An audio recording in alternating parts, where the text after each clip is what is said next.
Olá! Hoje a gente vai mergulhar de cabeça numa das visões mais, espetaculares e, vamos ser sinceros, estranhas de todos os tempos. Pensa só, uma espécie de máquina celestial que é movida por anjos com 4 faces e coberta de olhos por todo lado. É basicamente uma teofania, ou seja, uma manifestação de Deus que simplesmente desafia a nossa imaginação. E tudo começa com essa imagem aqui, um trono que brilha, sabe, como uma pedra de safira. E claro, não é um trono qualquer. A aparição dele assim no céu já deixa bem claro que estamos falando de um lugar de poder, de autoridade máxima. É como se ele fosse o centro de tudo o que está acontecendo ali. Mas olha só, esse trono não está simplesmente flutuando no nada, não. Ele está posicionado num lugar muito específico acima de uma espécie de firmamento, que é sustentado por criaturas celestiais. E olha, essas criaturas, a gente já vai ver os detalhes fascinantes e, por que não, bizarros delas. Então vamos tentar imaginar essa cena. Primeiro, a gente tem esses seres angélicos, os querubins. Acima da cabeça deles se estende um firmamento, algo como um domo cristalino. E lá no topo de tudo, sobre esse firmamento, fica o trono. Fica muito clara a hierarquia, né? É uma verdadeira arquitetura celestial, construída em camadas. Bom, com o cenário todo montado, a ação de verdade começa. E olha, não é nada sutil. É uma ordem divina, bem direta e, para ser honesto, bem assustadora, que é dada para uma figura misteriosa para fazer algo terrível. A ordem é dada para um homem vestido de linho, e é bem específica. Primeiro passo, ele tem que entrar no meio daquela perigosa maquinaria celestial. Segundo, pegar um punhado de brasas de fogo, que é um símbolo clássico de julgamento divino, sabe, de purificação. E, por fim, o terceiro passo, espalhar esse fogo todo sobre a cidade. A intenção aqui é bem clara, né? Dá para sentir a tensão no ar. E no exato momento em que essa ordem é dada, o ambiente inteiro reage. É impressionante. A presença divina fica tão, mas tão intensa, que se manifesta fisicamente. Uma nuvem enche o templo e o brilho da glória de Deus simplesmente inunda o pátio. É o clima de que algo monumental está prestes a acontecer. E olha, não é só o visual que é impressionante, o som também é algo de outro mundo.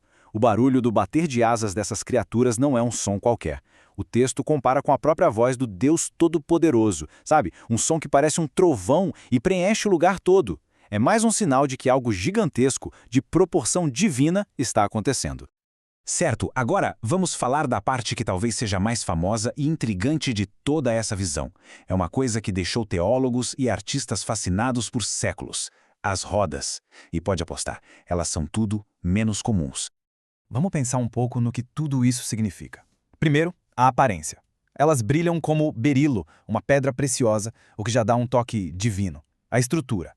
Uma roda dentro da outra. Sugere uma complexidade que a gente nem consegue imaginar. Depois, o movimento, elas vão para qualquer direção sem precisar virar. Isso mostra a onipresença de Deus, sabe? A capacidade dele de estar e agir em todos os lugares. E claro, os olhos. Os olhos por toda parte são um símbolo da onisciência, da ideia de que ele vê tudo, que nada escapa ao seu olhar.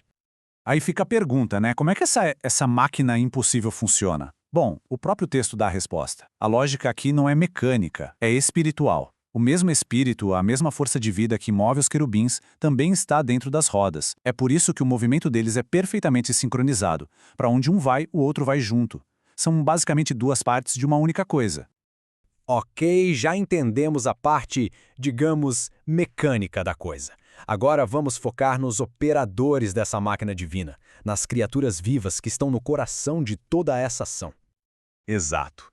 Quem são, afinal, esses seres? Que sustentam o firmamento, que tem fogo no meio deles e que se movem em perfeita harmonia com aquelas rodas cheias de olhos? A descrição que vem a seguir ela é tão detalhada quanto esquisita. A chave de tudo aqui parece ser o número 4. Pensa bem, são 4 querubins, cada um deles tem 4 faces e 4 asas. E claro, são acompanhados por 4 rodas. Esse número muitas vezes simboliza a totalidade, sabe? O mundo inteiro, a criação como um todo, com seus 4 cantos. E aqui que a coisa fica ainda mais maluca. Cada um desses 4 seres não tinha um rosto só, mas 4 rostos diferentes. Um rosto de querubim, um de homem, um de leão e um de águia. A interpretação tradicional é que eles representam o melhor da criação de Deus, A nobreza, a inteligência, a força e a velocidade. E no meio de toda essa mistura de anjo com animal, aparece um detalhe que é surpreendentemente humano. Por baixo das asas, eles tinham o que parecia ser mãos de homem. Isso sugere que eles têm a capacidade de agir, de executar as ordens de Deus. Né? Faz todo sentido lembrando do querubim que entregou as brasas de fogo. E, finalmente, a identidade dessas criaturas é confirmada. O próprio profeta Ezequiel, que está tendo a visão, reconhece esses seres. Ele já tinha visto eles antes. Então ele sabe sem nenhuma dúvida que são querubins, os guardiões da santidade e da glória de Deus.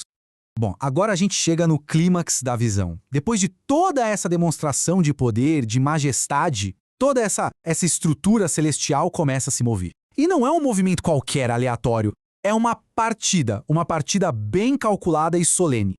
Essa partida é descrita quase como uma procissão, passo a passo. Primeiro, a glória de Deus sai da entrada do templo. Depois, ela se posiciona sobre a sua carruagem de querubins. E aí sim, toda a estrutura levanta voo, se eleva da terra. Não é um movimento apressado, sabe? É uma saída deliberada, quase um êxodo.